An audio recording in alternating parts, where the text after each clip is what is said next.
Hey everyone, welcome to Bite Your Tongue, the podcast. Join me, your host, Denise Gorant, as we explore the ins and outs of building healthy relationships with our adult children. Together, we'll speak with experts, share heartfelt stories, and get timely advice, addressing topics that matter most to you. Get ready to dive deep and learn to build and nurture deep connections with our adult children.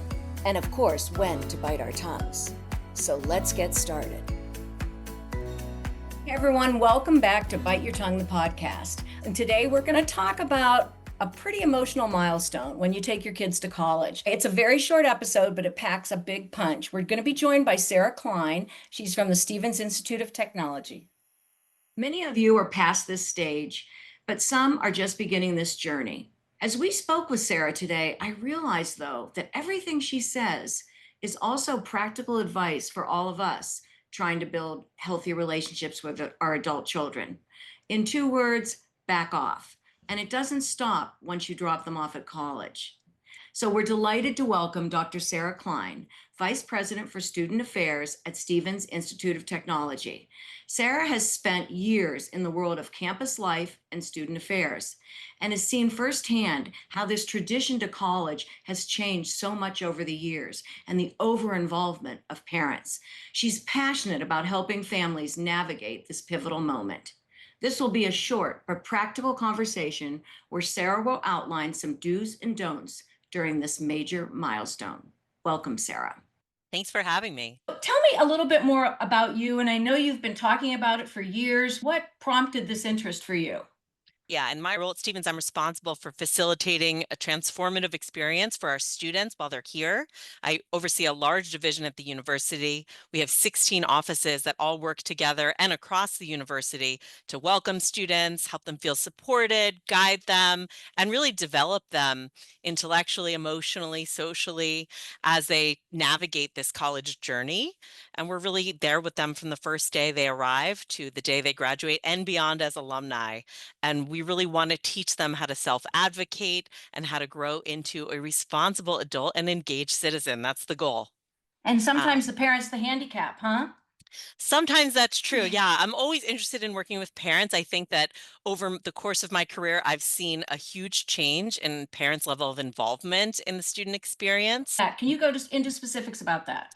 Yeah, I think it's a generational change. I don't think it's any particular thing that has happened. I think it's the way that society parents, that we teach our people to parent, and that the generations have changed their parenting style. So if you look at it, this generation of parents has been intricately involved with every moment of their child's life from the day they drop them maybe at daycare or at preschool. You get a report of every single hour, every single diaper that was changed, what they ate, right? So we're starting from that place of being so embedded in every moment and their child having no independent moment where they're not aware of what's happening. And that really progresses through the entire K through 12 school system. And it's not necessarily a bad thing. Schools are much more communicative than when I was a child. Parents are receiving newsletters. I have a high schooler myself, and I receive a daily newsletter of what's happening at school. You say you don't think that's so bad. I remember none of this was going on. My kids are older. And I remember when my daughter went to high school, we started to have this thing where their grades would get posted, or if Yes. they didn't turn in a high school homework assignment. I thought that was a little over the top. It was more about saving the school's, I don't want to say ass, because if this kid got an F, the parent would say, well, why didn't you ever tell me? Right. Well, but this is just not college, Sarah. This podcast is about way into young Yes. adulthood, 30s, even early 40s, and parents are still overly involved. Think that there's a range of parents, right? So I think there are a range of parents and a range of children. I think there are some children. I'm fortunate to have children who don't need me to have a newsletter or read it, but there are a lot of parents out there who do need that because their child really struggles and they do need to advocate for them more, especially when they're in the K through 12 system and a minor, right? What the problem for me is that those those adults cannot step away from their child a bit when they move to college to allow for the process to begin where they learn how to self-advocate. So I do think there are more children identified earlier who have higher need, who need more intervention from other people, the adults in their lives. And that's why I think it's okay that we do some of this. And I do think it's good. There are a lot of parents out there who are disengaged in their child's life and education. So I think it's good if it helps for some of those cases. But I think actually most parents do not need that and do not need to be involved. But you as a parent can determine how you want to act on that or if you want to act on that information. I do not. I stay Mm-hmm. out, right? Mm-hmm. But for some people, they need to provide a little more care and attention to their student and push them a bit when they're younger. My concern is that by the time they get to college, the entire point of being here is that yes, there is a safety net of the college administration and all the networks within the college to help them succeed, but ultimately they're supposed to be self-directed and doing that for themselves. And so if they're graduating, they haven't had the opportunity to really do it for themselves because their parent is quite literally logging into their email or their university like software to act for them and on behalf of them, then we have a problem because then they haven't actually had any time to hone any skills while they're in college. Then they're graduating and their parent is calling their employer to negotiate a job offer, right? Or they still are making doctor appointments for their children, which is a real issue. So, how do you change from sort of this involvement in high school and getting your weekly newsletter and checking your kids' grades? Maybe you do have a child that needs that extra support, and now you drop them off at college. It's pretty hard to just slam dunk, I'm done. What's your down and dirty suggestions for parents? Yeah. I think it's hard because some parents don't have any need to make a change, right? They're happy with it and their child maybe loves it. I mean, it's great to get babied, right? People love that. So I think it does have to come from both the student and the parent together. But from my end, it also comes from me and my team. We do a lot of, we make a lot of outreach and we do a lot of education to incoming parents and families about what it's like to navigate a change in college and what we expect of parents and what we cannot do with parents. When a student's coming to college, there are changes in the law in terms of how we can interact or communicate with you. We have a FERPA law, which protects student privacy because they are, for the most part, 18 years old. So I cannot speak to every college, but I think most college administrators do seek to educate parents on these matters should they want to pay attention to us. But ultimately, if they're trying to get a certain level of information and access, they just can't have it in college. So it's kind of an intense moment where it just an all-out change to how you have to interact with your students. So we do as much as we can. We do webinars, orientations over the summer. We send out communications.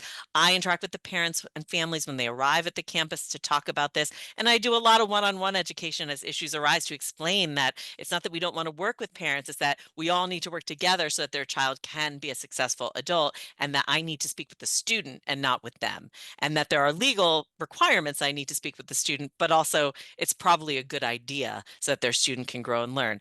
Parents are so obsessed with their students going to college to get a great job and the return on investment and that whole bit, which is really important, of course. But from my end, it's also about the development of a character and the development of adulthood, and becoming an adult. And so for a parent, they need to learn that that's another essential part of this and that they need to step back for that to be able to occur. I would love some specific tips. If you were talking to a group of parents right now and saying, okay, you're sending your child off to college, you're dropping them off next week, here are some tips to be the best parent you can be. Stay connected, but not overdo the job. Yes, I talk about this with parents a lot. I think a big thing that parents do is that is an error is that they come and depending on where their student is going to college and how far the distance is, they come here a lot. Not only do they come to the campus, but they also expect their student to return home pretty quickly. I think all colleges experience this issue where usually orientation begins about a week before Labor Day weekend. And that feels like this moment for families to celebrate together and they have traditions and there's all these things going on at home. A lot of families think, oh, I'm going to come pick you up Labor Day weekend. And they've just been here for probably 1 week, 5 days. So I say this every single day on the lead up to arrival to parents and families and to students that they are not to go home. We have so many activities going on there. It's way too early to leave campus. When students get homesick and they miss home, it just worsens it. It exacerbates it and it prolongs the homesickness when the parents keep trying to resolve it by picking them up or encouraging them to come home or bringing dinner or getting their laundry or all of those things. The parents really just need to have an actual break where they drop their child off and do not return to campus and do not have any in-person interaction with their child. I say for 6 weeks. Most administrators like that 6 week time frame. It does take 6 weeks to kind of recalibrate, adjust to the college environment, meet some people, and for this to start to feel like a place that could be home. And if you start having those in-person interactions too soon, or they're going back home and just returning to a comfortable environment, it just makes it even harder for them to adjust at college. So really letting them stay here. Usually campuses, including Stevens, we intentionally plan a family weekend or a family day that's about 6 weeks in for that exact reason. So that's a great time to have a first interaction, or maybe Thanksgiving. What advice would you give to a parent where the child is texting them or calling them? I can't stand it here. My roommate's smoking pot every day. I got to get out of here. This is the saddest I've ever been. Would you want the parent to call you at that point? Or who should they call? So that comes into another piece of advice I have, which is Okay. to really try to be a good listener and not be the proactive problem solver. Solver. Right? Yep. Like your job is to just be a resource. Sit back, hear it all. It might be hard, right? Internally, you're sitting there saying, oh my God, my kid is away for the first time. They're crying, they're unhappy, they don't love their roommate. All that is normal. Right? You're not going to come here and just love everything immediately. It's a whole new life that you're establishing. It's tough. So being a good listener and realizing that your child is another adult at this point and it's different now and they have to figure it out. So empowering them, asking questions to help them figure it out, asking how they've already tried to solve it. Who have they already talked to on campus? Trying to help connect them to the resources. I actually don't think a parent should call at that time. I think that that's on the parent to interact with their child and encourage their child to do everything they can proactively and also just to be patient. Some of these things just do take time, but often I find that when parents call too early with complaints like that, it's that the student actually hasn't done anything proactive to try to meet other students or try to solve the roommate problem or talk to the RA. There's so many low-hanging fruit things that could happen during that time that never happen usually before I get the call. So I always urge you to take a deep breath. You probably don't need to call yet, right? Parents should call us if there's some sort of a real emergency. Their student is in danger, their student is thinking about hurting themselves or other people. That is always a time to make a call to the college. There are also times when you can call about homesickness or lack of friends, etc., when you feel like all of the other avenues have been exercised and your student has already tried to do something on their own, because that is the first question every administrator will ask when you call. What has your student already done? Why is your student not coming to talk to me? And it's not anything personal to the parent. It's not that we don't mind speaking with parents. It's just that we're here to work with students and to develop them. And so they need to take some initiative. So I think when the student's calling upset, don't just run to pick up the phone. Take a moment, be a good listener, help your student to solve the problem by asking lots of questions and just being supportive and being patient. That makes perfect sense. And hey, parents listening, that goes way into your adulthood when the kid calls and they can't make their rent. And Exactly. okay, so if you have Yeah. anything else that you think is really important to offer us, let's hear it. I think it's also important for parents to just keep their expectations in check about how it's going to go that first year. It can be tumultuous, a first year of college. It is a huge life adjustment as they're becoming an adult. They may fail classes. They may have a hard time making friends. They may not like the college they chose or feel like they want to change their major, which maybe is something they always thought they would want to do. It's going to happen. It's expected and normal. So for you not to have an overdramatic reaction and response to it is probably helpful because it feels unsupportive, even though you're just worried. I think a lot Mhm. of what parents are doing is they're just feeling anxious because they want their child to be so successful, which makes sense, right? Of course. But by you being anxious, you are just worsening the problem. So allowing a space to have mistakes happen because they are going to happen and we expect that to happen. And this is the testing ground. This is where they can try things out. And that's what they're supposed to be doing in college is trying different classes, trying different relationships and friendships, and then figuring out what kind of person that they want to be based on how those things go. It's a trial and error situation. So parents need to understand that that's going to be expected and it's very normal. But I also would say too, as I mentioned before, know that there are some moments to step in. So I don't want to Right. make this all about stay back, let your child be independent. Because I think for the most part, that is the rule. But there are some students who just need extra help, who are really faltering. And then that's a moment when we, as the administrators of the institution, are looking to a parent to partner with us and Mhm. help us to ensure that their student is safe and healthy. And sometimes we do need the parent to help us. I think also it's important to set boundaries. Something we often experience is an inconsistency in terms of what parents expect about how often they're going to receive communication and information from their student. And they're calling us because they're feeling like desperate, like my student is missing. They haven't texted back in 24 hours. Parents all have the track your student's Oh, location app. They'll say to me, my student's supposed to be in class, and I see they're not in okay. class, Do all right? parents have that? Do all parents have Maybe. that? I think most parents have that at this point. Most parents think overparenting. They're logging in on their student's email account and sending emails to me as the student sometimes. So I think those things needs to be discussed between the student and the parent. And this is for students out there. I'm just going to say, please don't give your parents your passwords. Why are you doing that? But you're enabling them. Well, it could Um, be that the parents demand it. I'm not giving you the right. cell phone unless you give me the password. I'm My sure guess that's is out that there. any student would not give their parent the password um, openly or Yeah, without. yeah. Yes, yeah, there's no way. I'd like to think not, but some students I think kind of like that their parents come in and do it for them. Again, it's nice to have someone do it for you. But Oh, I do think there's often a disconnect in the communication piece. Students, once they get here, they get really busy. Like orientation is a great example. Parents are used to having texting with their child and talking with them all the time. And suddenly 3 days into orientation, they haven't heard from their kid. And they're contacting us to say, I am very concerned. And then we contact the student and they say, I'm busy, right? I'm in the middle of something. I can't just text my parent all the time. So I like to tell students and parents, and this shows my age, but I say, what I did in college was I set up a time every Sunday at like everyone 8 every p.m., Sunday. right? Right. That's what we did. Well, when I Um, was in college, you lined up at the phone. There was at the one phone phone booth. in the I know about hallway. this. Yes. I didn't have cell phones either in college, so I know. And we just set up the one time, and then there was no expectation that I was communicating at any other time. Now I know that was before a time when we just texted everyone all the time, so maybe it's a different setup, It but is a some sort different of a setup. check-in point, right? So that yes, your parent knows you're not missing. Yes, you're just busy. You have a lot of exams, right? But those kinds of things, and even parents showing up on campus without telling their student and expecting to see them. I mean, parents don't realize we can't even let them into the residence hall or telling them where a student lives. We have privacy law. And they'll sometimes come here and be shocked that no one can let them in, even though they're paying however much they're paying, and that their student isn't available to see them right now. Right? Sometimes the student is out doing something else, didn't sleep in their room last night. And that's really, I think, an invasion of privacy. So I talk to parents a lot about, remember, this is another adult. And I know it's hard to think of your child as an adult, but they are now. And there was a clear break the day that you dropped them here.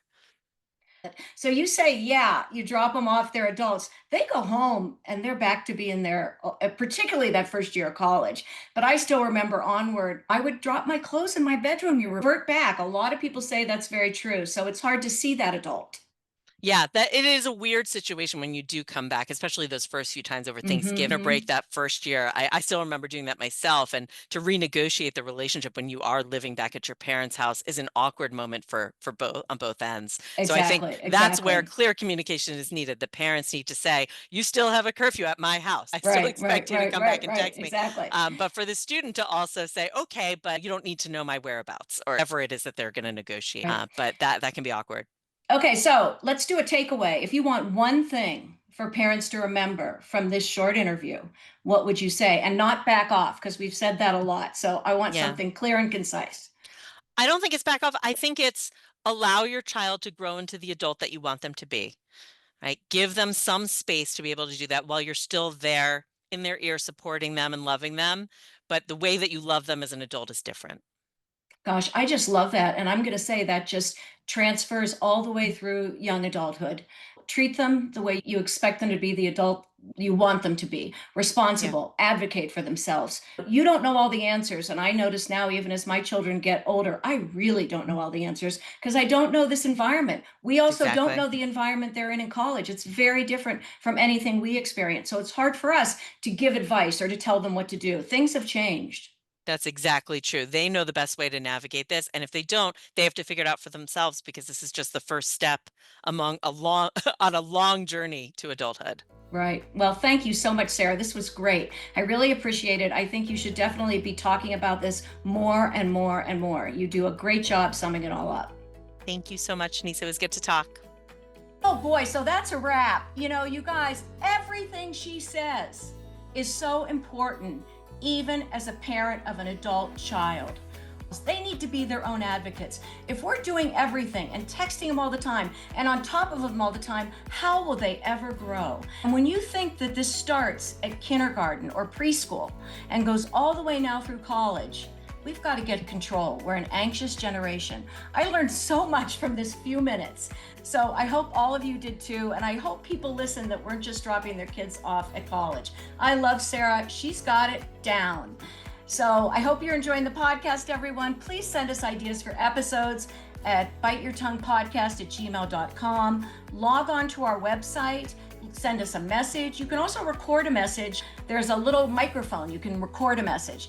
And also, if we want to continue, we really need your support. Go to support us on our website, biteyourtonguepodcast.com. $5. Buy us a cup of coffee. If we get a few $5 now and then, you have no idea how far it goes. So remember, particularly after listening to this episode, sometimes you just have to bite your tongue.